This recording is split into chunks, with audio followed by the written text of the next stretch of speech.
Você falou durante o período eleitoral que se Bolsonaro perdesse a eleição e entrasse um governo de esquerda, o Brasil viraria uma Venezuela em 1 ano e meio. Não. Virou Venezuela, não? Não. Isso é importante, já que estamos falando de verdade. É muito importante isso, porque tiraram completamente do contexto em que isso foi dito. Explica isso foi pra gente, dito, então. na verdade, em 2020, o Covid chegou e nós teríamos que lançar uma rede de proteção muito grande, o Auxílio Brasil, toda aquela medida, não é, de crédito, renegociação de crédito, transferência de recursos para estados e municípios, mais Brasil, menos Brasília, ou seja, transferir recursos para estados e municípios para cada um enfrentar a doença como pudesse. Uns precisavam de hospitais, os outros precisavam de transporte público, porque os transportes estavam em prejuízo com o isolamento social. Prejuízo, mas se você ficar doente, não interessa, precisa ter a linha de ônibus, mesmo que rode vazia. Se você estiver doente, tiver que ir para o hospital, você precisava do ônibus, a população mais simples.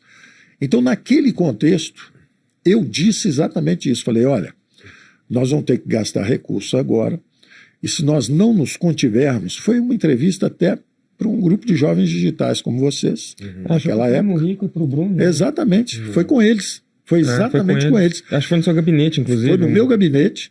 E aí eles perguntaram, falaram, vem cá, então os gastos vão aumentar agora e tal. Eu falei, sim, os gastos transitórios com saúde, isso nós não vamos economizar recursos. Mas nós não podemos deixar isso virar inchaço da máquina. Esses gastos não podem se expandir muito. Porque é disso que o Brasil vem morrendo. O Brasil foi para a hiperinflação 2 vezes, tudo pelos gastos excessivos de governo. Então agora, como há uma necessidade absoluta de transferir esses recursos, de emitir mais dinheiro, baixar juros, gastar mais da política fiscal, nós vamos, do outro lado, controlar despesas. Justo. Porque senão vamos virar uma Argentina. Na época a Argentina estava com 50% de inflação. E nós estávamos com 4%, 5%. Eu falei, nós vamos virar uma Argentina, ou seja, nós vamos para 50%. Exato. Ou uma Venezuela, que estava na época com 200, 300, subindo. Então também. tiraram de contexto mesmo. Totalmente de contexto. Totalmente. Agora, a conclusão é interessante, porque vai levar um pouco mais de tempo, mas se ficar fazendo o mesmo tipo de coisa que fazia antes, vai para aquele caminho. O fato é, a Petrobras agora divulgando prejuízo... 2 e tantos de recebi de prejuízo aí no último. De prejuízos bilionários, né? Você viu que você teve uma deteriorização forte das empresas públicas que estavam começando a entrar nos trilhos do bem, né? Correios anunciou prejuízo e greve. Exato. Nós durante a sua gestão, essa nós trabalhamos bem, em todas as dimensões. Nós, justamente, o que aconteceu? Nós não viramos a Argentina, feito eu disse, a gente vira em 6 meses, aí a gente vira a Argentina. Porque nós gastamos 10% do PIB, de repente, rapidamente, para combater o Covid. O déficit saiu de 0,5% para 10,5% do PIB. Quer dizer, então nós gastamos muito, de um lado, mas travamos as despesas permanentes. Não deixamos virar um inchaço de máquina, e sim recursos para os necessitados que precisavam. 68 milhões de brasileiros.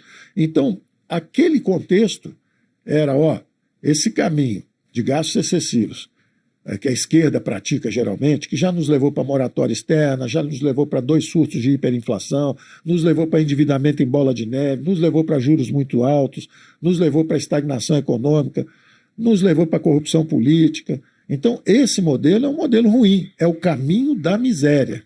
Sim. E existe o caminho da prosperidade, que é o outro caminho. Então, tiraram do contexto como se fosse uma previsão de que se o Lula entrasse, em 6 meses virava isso ou virava aquilo. Não foi esse o contexto de forma alguma. Porém, não precisa ter pressa não. Se continuar fazendo o caminho que faziam antes, vão retomar o caminho da miséria. E mesmo assim, né, mesmo com todos esses gastos, deixaram o Brasil com um superávit primário que não se via há muitos governos. Superávit primário em 5 mil municípios, superávit primário no governo federal, superávit primário nos 26 governos estaduais, superávit primário no Distrito Federal, superávit de 180 bilhões nas empresas estatais, que saíram de um déficit de 20 bilhões. Então nós realmente deixamos o tanque cheio. Deixamos o tanque cheio. E eu dizia, inclusive, que o Brasil ia continuar crescendo. Foi consumido em 1 ano esse tanque cheio aí. Ainda tem gasolina. Nós deixamos realmente o tanque cheio. Eu me lembro que você falou a seguinte frase em um evento que a gente estava. Você falou assim: o Brasil está condenado a crescer pelos próximos 10 anos pelos investimentos que a gente fez aqui. Nós deixamos 960 bilhões de investimentos para os próximos 10 anos. Em concessão de estrada, em exploração de minério, em concessão de aeroportos, em plataformas, em ferrovias. Nós deixamos um fluxo de contratos. Naturalmente, o Brasil pode crescer mais ou crescer menos, dependendo das condições macroeconômicas. Se as condições forem favoráveis, ele pode crescer mais. Você vê que diziam que nós íamos cair 10%, nós caímos 3%. Diziam que nós íamos cair em recessão, eu disse que nós íamos voltar em V. Nós voltamos em V. É verdade. Crescemos 5%. Nós crescemos mais que os países do G20 na recuperação. Sim, e nós ficamos com a inflação mais baixa do que eles.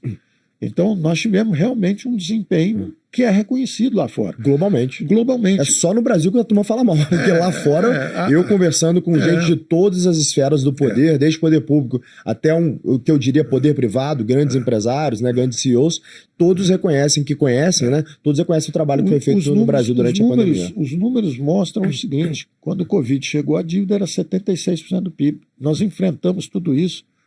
E nós saímos em dezembro de 22, a dívida era 71,7% do PIB. Quer dizer, nós derrubamos a dívida, quer dizer, nós pagamos, é uma geração que pagou pela guerra. Nós enfrentamos a guerra, perdemos brasileiros, perdemos empresas, perdemos empregos, mas recuperamos a economia e saímos devendo menos do que quando entrou a pandemia. Ô, Paulo, o mundo aumentou, em média, 10,5% o endividamento sobre o PIB. Eu queria trazer um racional aqui, que eu quero um comentário seu sobre o tema, né? O Platão, quando ele escreve a República, né, ele descreve República como algo que não tem nada a ver com o que a gente chama de República hoje. Ele chama de República uma monarquia aristocrática. O que ele quer dizer com isso? Que a República para Platão era um rei filósofo, ou seja, um rei com profundos conhecimentos em filosofia, política, que conseguisse pensar o futuro de um país no longo prazo, e um governo, ele é responsável pelo quê, né? E um governo de aristocratas, que não tem nada a ver com o termo aristocrata também, que não são os emperucados que ficavam pulando no Palácio de Versalhes, isso é oligarquia, que são homens virtuosos que enriqueceram na vida física fazendo algo muito bem e que dedicaram a sua vida pública porque já enriqueceram muito na física e queriam se doar para o seu país, que seriam os ministros ali que diriam o como, né? Eu sempre dou um exemplo, eu falo Paulo Guedes da vida, né? Essa era a descrição de Platão ali para o que seria a República. E uma bonita visão. E eu vejo que hoje, por exemplo, a gente tem um governo do Bukele com algo parecido que seria a visão de Platão. Eu vejo que no Brasil, pelo menos o que aconteceu no governo Bolsonaro, é que a gente tinha, assim, esses aristocratas, esses homens virtuosos ali no ministério, você... não como ministro, mas como um braço direito forte ali, que foi o Salim, né, que tentou fazer um grande trabalho ali também. Então, você acha que essa contribuição ali que aconteceu no governo Bolsonaro, que deixa eu trazer as pessoas virtuosas e tecnicamente capazes, foi o que permitiu com que vocês saíssem dessa guerra global que a gente viveu com superávit primário?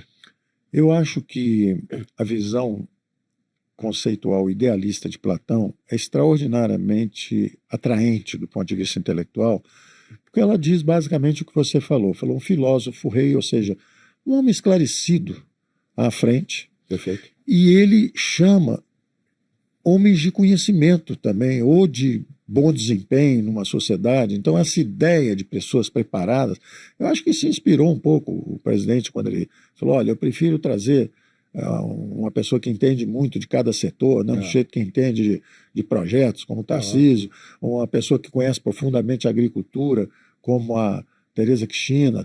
Então, essa visão idealista é extraordinariamente atraente. Agora, o que acontece? O grande problema, e aí vem também o Hayek dizendo o seguinte, olha, o grande problema do rei filósofo é que como é que é o processo de sucessão? Quando morre o rei filósofo? E se o rei filósofo enlouquecer? Há imperadores romanos que eram extraordinariamente cultos e preparados. Perfeito. Agora existe o Calígula também. Né? Existe o Calígula também. Perfeito. Então, os reis enlouquecem, às vezes os homens de conhecimento não têm a sensibilidade prática, às vezes a própria comunidade se revolta. Então, Platão é um produto já de uma sociedade grega bastante avançada, principalmente ateniense, né? Porque os espartanos eram mais. Esparta tinha vencido a guerra contra Atenas. Perfeito. Quer dizer, os bárbaros guerreiros derrotaram os iluminados, os ilustres, os filósofos. Então, Platão já é o produto de uma sociedade bem avançada, refletindo sobre as razões da sua derrota. E dizendo, pô, a democracia aqui não funcionou, porque o pessoal não soube cuidar da nossa vitória, etc. Ele fala que a democracia é a forma mais deturpada de governo e que ela é um passo anterior ao surgimento de um ditador, que ele ele dá um nome para isso, que me fugiu a palavra agora. Mas ele fala que é que da democracia para você... A tirania. A tirania. Que a democracia é o passo anterior à tirania, que invariavelmente toda democracia vira uma tirania, porque a democracia é um governo dos ineptos, é um governo onde só é eleito os piores. Bom, aí vamos lá. O Hayek falando disso, explicando o seguinte, olha, frontalmente oposto a Platão, no caso, dizendo o seguinte, olha, a tirania é um produto justamente de uma degeneração. Exato. Quando os piores chegam lá em cima, e os piores eles chegam lá em cima, são justamente os mais aventureiros, os mais ousados, os com menos qualificações éticas, Perfeito. os dispostos a tudo. Perfeito. E aí ele está falando dos ditadores da esquerda. Hayek, sim. Quem é hoje o Maduro, quem foi um Chaves, são ditadores, Perfeito. são aventureiros. Então é muito atraente a ideia do rei filósofo, se o rei filósofo estiver lendo um tipo de filosofia. E se o rei filósofo estiver lendo Marx? Pode acontecer. Na história Né? aconteceram Aliás, coisas parecidas. Não né? é isso? Então, eu acho que é uma reflexão do Platão. Os gregos acreditavam que a história era cíclica. Então você tinha a democracia, ela se degenera pelo populismo. Perfeito. Aí, se torna uma tirania. Aí se torna uma tirania. Hayek fala sobre isso, exato, inclusive. aí tem uma revolta e volta de novo um sistema político fechado. Perfeito. Sístoles e diástoles. Exatamente. Você abre, degenera, aí você tem que centralizar de novo para botar moral, ordem outra vez. Né? Então teria esse ciclo. É que o cordão umbilical ali está, na verdade, da manutenção da ordem, né? E a manutenção da ordem, obviamente, ela é muito mais fácil quando você tem uma caneta que controla as decisões. Por exemplo, a ordem pode ser para promover justiça social, tudo isso, mas pode ser para promover justo oposto. O oposto, a opressão, o fim da dignidade humana, a falta de liberdade de imprensa, a falta de liberdade de opinião, a falta de liberdade. Então você nunca sabe se aquele cara tem poder absoluto, você nunca sabe como vai ser usado. Então Platão é visto como uma visão ideal, mas o Karl Popper, escrevendo A Sociedade Aberta e os Seus Inimigos, o primeiro disparo que ele faz é contra Platão. Ele fala, esse é o idealista. Eu quero ler isso de Popper. Esse é o idealista que inspirou. Eu não consigo concordar Pois é, com Popper. esse é o idealista que inspirou o socialismo marxista. Então, o primeiro tiro. Eu não consigo concordar com isso, mas eu vou ler, eu vou entender os argumentos ler dele. porque vai ser muito interessante. Exato. Vai ser muito interessante. Agora, você veja, né? As tiranias são muito próximas. De fato, são. Elas são muito próximas, extrema-direita ou extrema-esquerda. É a ferradura, né? É a ferradura. O rei iluminista, o rei preparado, etc., ele morre, o filho pode ser um degenerado total, herdou, qual é a forma? Então, a democracia, é muito interessante isso, porque isso é a síntese da civilização ocidental que está, no momento, sob uma ameaça. Se você perguntar quem foi o grande vitorioso do século passado, desse início de século, foram as economias de mercado. Elas absorveram, primeiro, segundo os padrões de democracia e mercado, foi a primeira grande guerra, que não foi uma guerra de espólio, onde o vencedor não botou reparações no vencido. Os americanos, no final da Segunda Grande Guerra Mundial, 1945, os americanos fizeram o seguinte: vamos reconstruir os aliados. A Inglaterra, a França, a Espanha, reconstruímos os aliados. Agora vamos reconstruir os maiores inimigos. Quem é o nosso mais terrível inimigo? A Alemanha? Vamos reconstruir a Alemanha. O Ludwig Erhard, um liberal, traçou o caminho da prosperidade através da competição. Aumentou a competição, acabou com o capitalismo de Estado, promoveu investimento externo, desregulamentou preços, fez uma gestão extraordinária, reduziu e simplificou impostos. A Alemanha virou a segunda economia mais forte do mundo. Eles perguntaram qual o outro grande inimigo nosso? Japão. Vamos reconstruir o Japão. Virou a terceira economia mais forte do mundo. Perfeito. Aí eles falaram o seguinte: ainda sobraram os antigos aliados, ou seja, a Rússia, a União Soviética foi um aliado durante a Segunda Guerra. Perfeito. Exato. Então, ela está muito grande. E nós estamos durante a Guerra Fria. Nós estamos lutando democracia contra sistema político fechado. Vamos dar um nome elegante para a ditadura. Sistema político fechado. Nós estamos lutando contra eles. Elegante assim, né? Eles têm uma doutrina socialista na economia e eles são politicamente fechados. Nós somos politicamente abertos, somos uma democracia e, ao mesmo tempo, nós seguimos a independência dos poderes, porque, em vez de ter o rei maluco, o rei filósofo que dá lugar ao rei maluco, tirânico, despótico, que acaba com a dignidade humana, a separação dos poderes. Se tiver o rei maluco, você tem, na verdade, se tiver um presidente maluco, você tem o judiciário, você tem o legislativo, e se o legislativo enlouquecer e quiser fazer coisa errada, você tem o presidente, você tem o judiciário, e se o judiciário estiver fora da caixinha, você tem o legislativo, você tem o presidente. Então, a separação de poderes, isso é um processo cultural, civilizatório, sofisticadíssimo, que nós estamos aperfeiçoando através do tempo. Então, em vez de voltar para Platão, nós temos que mergulhar para o futuro. E o futuro está sendo disputado agora. Na sua visão, qual que é o futuro se no sistema democrático só os piores chegam ao poder? Não, aí é que está. Isso não é possível. Porque como tem opinião pública, e você... Essa é a grande engrenagem da civilização. É assim, mas eles estão votando errado. Você começa a não entregar resultado. E aí vem a próxima eleição. E na próxima eleição você tenta corrigir. Mas eles continuam não entendendo. Ok, eles são reeleitos 2 ou 3 vezes. E aí eles vão para a miséria. E aí vocês começam a entender. E na próxima eleição eles aprendem. Mas começa mesmo? Ou degenera para a tirania. Olha a Venezuela, exatamente. Que é a Venezuela. Exatamente. Ou recupera. É o que a Argentina está tentando fazer. É o que nós tentamos fazer aqui também. Buscar o caminho da prosperidade novamente. Perfeito. Porque existe o caminho da prosperidade. O Japão seguiu. A Alemanha seguiu. A China seguiu. A China é uma viúva do socialismo. Perfeito. A China, o Deng Xiaoping mergulhou a China nos mercados com o braço dos americanos ajudando. Da mesma forma, eles falaram, bom, nós estamos numa Guerra Fria. Na Guerra Fria sobraram 2 inimigos. Um que é a Rússia e um que é a China, que está começando a caminhar. Um povo pobre, um povo simples. Uma civilização milenar. Rural, né? Rural, que não era expansionista. Os chineses não invadiam ninguém. Os chineses eram invadidos toda hora. Invadiram o Japão ali, mas... Não, foi o Japão que invadiu a China. Não foi o contrário? Foi o Japão que invadiu a China. O Japão que invadiu a China, né? O Japão invadiu a China. É verdade. A China sempre foi isolacionista. Ela ficava fechada. É muito grande, né? Construiu a muralha. Não quero que os bárbaros entrem aqui. Deixa eu fechar aqui. Deixa eu me proteger. Em vez dela fazer uma armada para invadir os outros, fazer um exército para partir em direção aos outros, ela se fechou para se proteger.